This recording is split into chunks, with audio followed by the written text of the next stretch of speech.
The Charleston Museum, America's first museum, is celebrating its 250th anniversary this year. I talk one-on-one with the CEO of the Charleston Museum about what's next for this popular museum for this edition of Quintin's Close-Ups. And if you haven't already, subscribe to my YouTube channel and like Quintin's Close-Ups on Facebook. Carl Borick, welcome to Quintin's Close-Ups. I'm pleased to be here, Quintin. Thank you so much. You know, you are the executive director and the CEO of the Charleston Museum, which obviously is America's first museum, founded in 1773. And since that time, you all have been discovering, preserving, interpreting, and celebrating ensuring ever since. Let me ask you this, Carl. What's new, what's now at the Charleston Museum? Well, this is an exciting year for us, Quintin. We're celebrating our 250th anniversary, right? So January of 1772, I'll say a museum was founded that would eventually become the Charleston Museum. So that's kind of our big event this year. Wow. And tell me, what is the biggest difference about the Charleston Museum from 1773 to right now? Well, it's kind of interesting. The way they started out was the founders wanted to create a natural history documentation of the natural history of South Carolina. Well, unfortunately, the Revolutionary War intervened, right? So they kind of got away from that original focus. And within 20 years or so, they were literally bringing in things from around the world, right? So what happened the museum went through a number of iterations over that 250 odd years. But what happened in the 1980s was the board specifically focused our mission on the cultural and natural history of the South Carolina Low Country. So what is the state of the culture and natural history of the Low Country right now? Well, basically what our galleries do is we give a really good overview of the settlement of South Carolina, beginning with, native peoples. And right now our galleries run all the way up through the Civil War. In 2024, we're going to be updating our exhibition all the way through the end of the 20th century. So we're going to cover Reconstruction after the Civil War. We're going to cover the 20th century, the World Wars, and also the Civil Rights Movement. Wow. So I know that that's coming, but what has been discovered, preserved, and interpreted that have allowed the museum to actually celebrate it and share it with the community? Well, we've got a collection of 2.4 million objects, and those are broken up into 5 different focuses. So we have archaeology, we have an archives, which has maps, manuscripts, photographs, that kind of thing. History, historic textiles, and then also natural history. So those all those objects are broken up over those collections, and you can imagine we have a pretty big collection storeroom here because we only have about, of those 2.4 million objects, only about 6,000 of them are on exhibit here at the museum and at our 2 historic houses. Oh, yes, absolutely. Yes, indeed. And those are nearby the museum. But let me ask you, Carl, what else is being obviously discovered and preserved at the Charleston Museum? So, as I mentioned, in those collections, there's kind of a wide array of objects. Let me just start with archaeology, which actually is the biggest collection. There's well over 1 million of the objects in our collection actually come from archaeology, and those are pieces that have been brought up out of the ground here in the Charleston area, in downtown.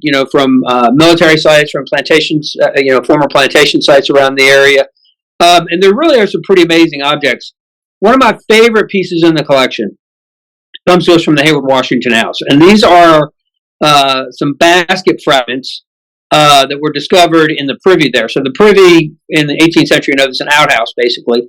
Not only was it used for human waste, but it was also anything that would table scraps, anything that was broken. It was basically kind of a mini garbage dump for the family.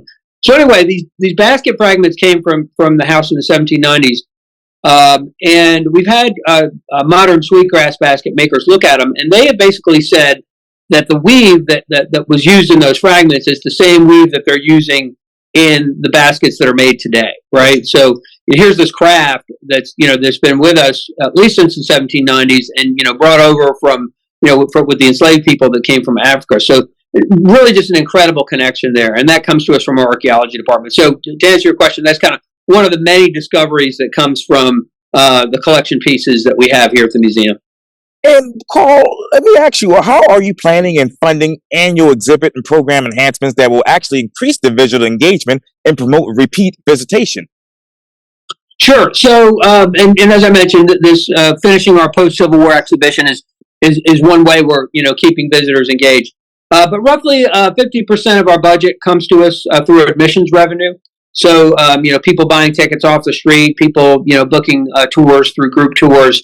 That's where our budget is primarily funded through. But in the case of this finishing our permanent exhibition, we actually do go out and seek grants, and we talk to some of our donors about making special donations for that exhibition, for putting that together. And tell me, how many grants are you seeking currently? We probably do anywhere in the range of 5 to 10 a year, depending on what the project is. And for those projects, what are you talking to the donors about right now? Well, we want to, obviously, we like to stick to our mission, right? And that teaching the general public about the cultural and natural history of the South Carolina Lowcountry.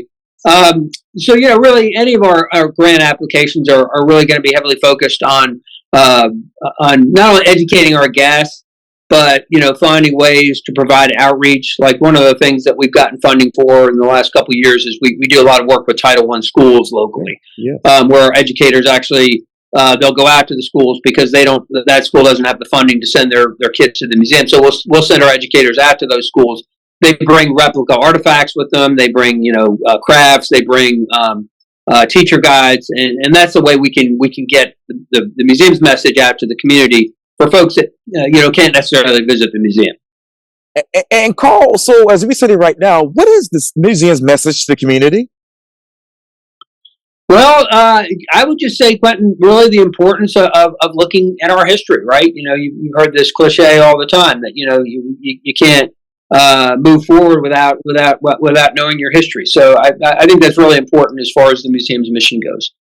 And you talked earlier about the guests and obviously the audience and the new projects that are coming up. So right now, what is your audience reach?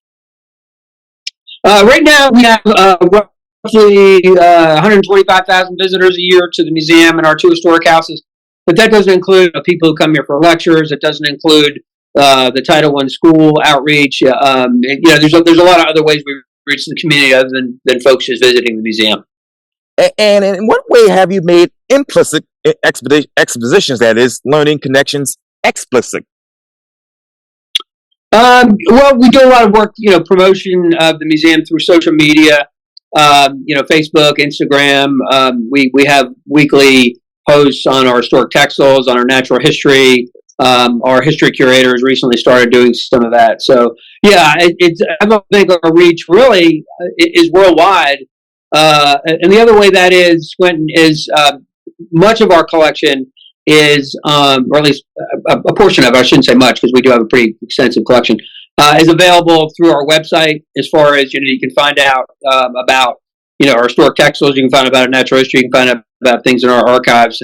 And we literally have had people come here from around the world to research our collections, particularly our natural history collection. Within the last decade, we've had folks here from Japan, we've had people here from New Zealand, we've had people from Europe just coming to research our collections, and a lot of the way they found out on the website. And you talk about, obviously, those people from Japan and all over. So what new audience are you trying to reach right now? Well, one of the things, we would love to be able to just expand our and one of the things that we've accomplished in our 250th anniversary is just bring more people from the local community in, right? Historically, between 80 and 85% of our visitors are from outside the Charleston area, here as tourists. And we've really, our strategic plan from a few years ago called for us to try and increase our local audience. And I think we've made some strides definitely on that this year. We've definitely had a lot more local visitors. I think there's been a lot of interest in our 250th anniversary. And where do you see most of those locals coming from who are actually visiting the museum? Kind of spread throughout the area. Downtown, West Ashley, James Island, Somerville, Mount Pleasant. Yeah, we've kind of run the gamut of that. And the other area that we've been successful in reaching locals is through schools. Oh, yes. Because of COVID, the number of school groups that came to the museum was virtually non-existent. But fortunately, with things easing up here in the last 6-12 months. Starting last fall, we really started to get school groups come back to the museum, and that that's wonderful from our standpoint. It's we get schools from all around the area, and it's funny when they come into our lobby. Our lobby is has a brick floor, and the noise kind of reverberates there. And I call that the sound of our mission. Because it just this buzz when the kids come into the museum, and they're very excited, and a lot of chatter, and just the voices, and it's really when our educators and their teachers get their attention, and then it's just silence, right? And it's just such a cool kind of atmosphere, whenever these school groups come in. So I'm really very excited about the fact that these school kids, now that hopefully the pandemic is behind us a little bit, are starting to come back to the museum. And as somebody who grew up on the peninsula and went to schools on the peninsula, it was always great to visit the Charleston Museum. But I'm so glad to hear you say that. Yes, sir, growing up in the 90s, that's right. But let me ask you, what is your goal right now to bring more school groups into your particular museum for this particular year? For the coming year, really just getting the word out, Quintin. Our chief of education is working with some other local educators to create something that kind of was a casualty of the pandemic called the Heritage Education Forum. Mm. And one of the ideas that they have is coming up with a pass for teachers, to visit the museum in the summertime and then provide their contact information. And, that gives us the opportunity to reach out to them, and hopefully they can bring their school kids here in the fall. So that's one of the efforts that we make to increase our school group visitation. And since COVID has relaxed in this particular field here, tell me, how many school groups have been welcomed back to the Charleston Museum? I don't have that number in front of me, but the percentage increase this year over last year has been pretty substantial. I want to say probably in the range of 30%. And so when you go back to COVID, say 2020 up until probably 2022, how much did you all lose financially? It was rough. I mean, we were like everyone else. We were helped out by the PPP loans that were available. It was tough. I mean, fortunately, our board and staff have historically been, very good stewards of our financial resources, and we were kind of probably a little bit better poised than some organizations in terms of how we could get through that. But yeah, during 2020, I want to say our visitation was down about 50%. And keep in mind, we basically had no school groups, throughout all 2020, most of 2021. And it was a rough patch, and I know that was kind of a nationwide thing. But for an organization that has been around for 250 years, that's gotten through the Civil War, Revolutionary War, earthquake, numerous tropical events. This organization has a lot of staying power, and I think that was definitely a factor. Absolutely. So when you all did recover, how did that affect your strategic plan for the next 5 years? That's a great question, because actually we just redid our strategic plan, just approved by the board in just this year, and definitely a lot of references to the pandemic. But I think one of the things that came out of it is that we're a stronger organization, right? We underwent some turnover, but we got some new staff in here. We're very excited to be here, and just a good. A lot of good experience and professional expertise on our staff now. So that's definitely made longer.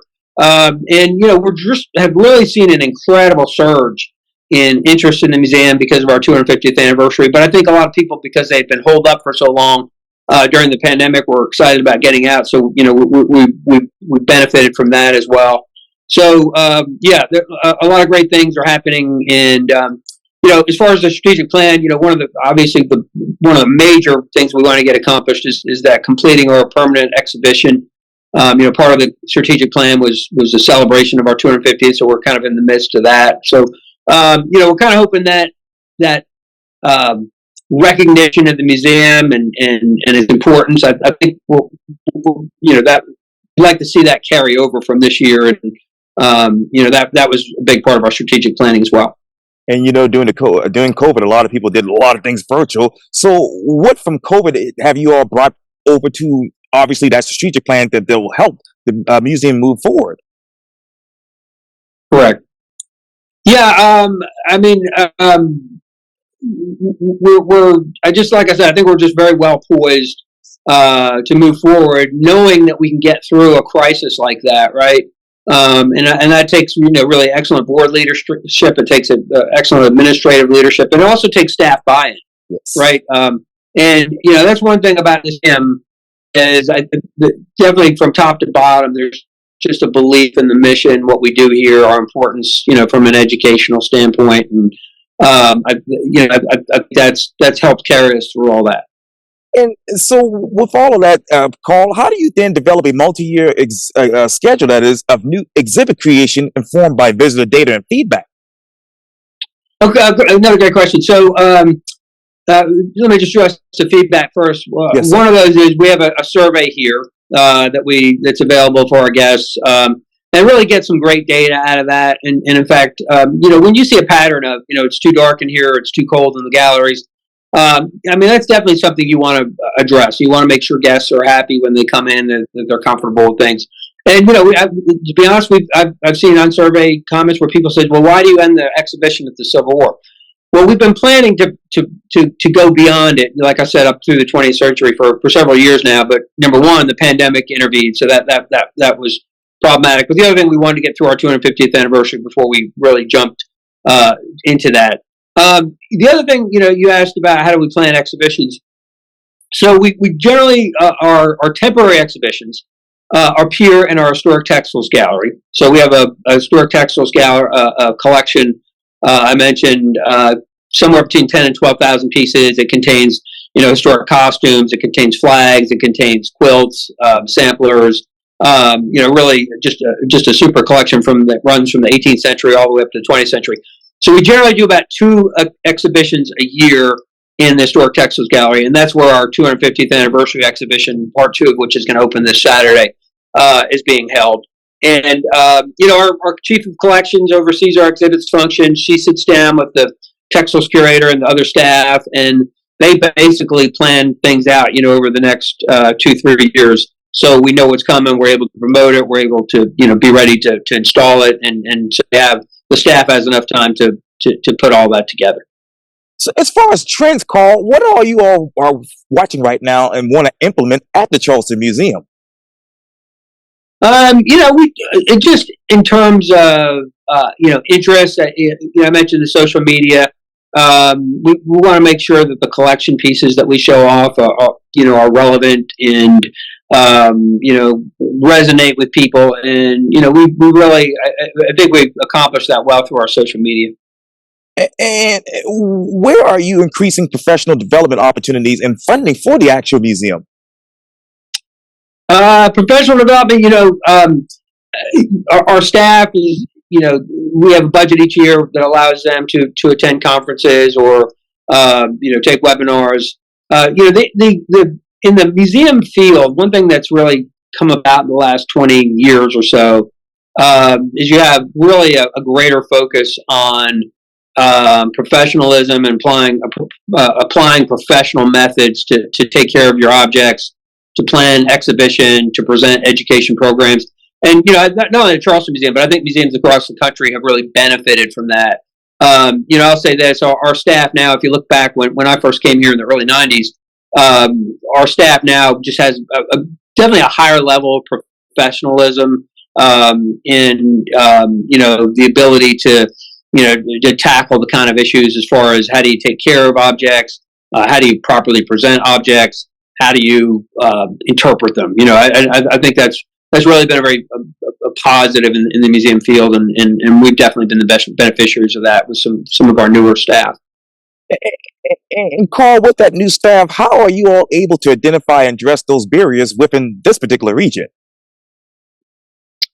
Well, a great question, because our collections are pretty diverse, but our mission focus is specifically South Carolina Lowcountry, right?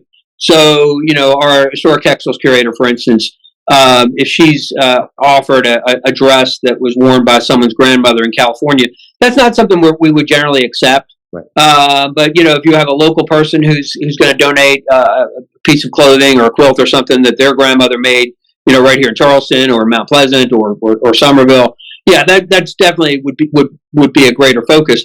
And with that, as far as the staff education, they're educating themselves specifically about our Lowcountry collections and about Lowcountry history, and so they're kind of because of that, they're kind of on the lookout for things that are really relevant to that Lowcountry mission. And thus far this year, how many Lowcountry collections have you all taken in? Oh boy, that's a good question. At least several dozen. We'll get offered, historic photographs. Someone finds a fossil, shark tooth, or some fossil animal jaw in their backyard or on their property. They'll bring it to our attention. Sometimes just to show it to us, but in many occasions with a willingness to donate it. So, but so far this year, several dozen. We're also very lucky. A recent acquisition we just got was the oldest known Charleston-made double chest, which we think dates to about the 1730s. It was we were very fortunate to be able to acquire it because we have a supporting organization called the Milby Burton Trust for Historic Houses, and they made a substantial donation for us to be able to acquire that piece. So.